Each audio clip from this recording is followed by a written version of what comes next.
जय शिवराय. आपल्या सर्वांचं दैवत संघर्ष योद्धा मनोजदादा जरांगे पाटील हे मुंबई या ठिकाणी आमरण उपोषण करत आहेत. लाखो मराठा बांधव मुंबई या ठिकाणी जमेल त्या परिस्थितीत जमेल तिथं थांबलेले आहेत. जागा नाही म्हणून माझी आपल्या सर्वांना विनंती आहे की सरकार काहीतरी वेगळं षडयंत्र करू इच्छिते. अनेक जेवणाची खाण्याची दुकानं बंद करत आहे. म्हणून माझी खेड तालुक्यातील सर्व तमाम मराठा बांधवांना विनंती आहे की आपण आपापल्या गावातनं आपली एक नैतिक जबाबदारी म्हणून आपण जेवणाचा शिदा गोळा करायचा आहे. प्रत्येक गावातनं भाकरी, चपाती, चटणी किंवा सुकी भाजी अशी आपापल्या गावातनं गोळा करून आपण आपल्या तालुक्यातून 70-80 गाड्या आपल्याला मुंबईला त्या ठिकाणी जेवणाच्या घेऊन जायच्यात. राजगुरुनगर परिसरातील लोकांनी उद्या सकाळी ठीक 10 वाजता राजगुरुनगर मार्केट या ठिकाणी आपल्या गावातल्या गाड्या गोळा करून घेऊन यायच्यात.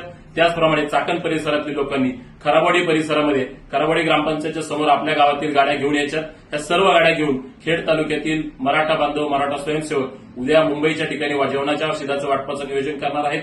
याबरोबर माझा आपल्याला अजून एक अखंड मराठा समाज खेड तालुक्याच्या वतीने नम्र आवाहन आहे. कोणीही आर्थिक स्वरूपाची मदत कृपया करू नये. आर्थिक स्वरूपाची मदत आम्ही कोणी स्वीकारत नाही. आपल्याला जी मदत करायची असेल ती आपण वस्तू स्वरूपातील करावी. मग पाण्याच्या बाटल्या असेल, जेवणाची पॅकेट असेल, बिस्किटाची पॅकेट असतील किंवा भाकरी असतील, जमेल ती मदत वस्तू स्वरूपातली आपण करावी आणि आपल्या बांधवांना साथ द्यावी. जय शिवराय.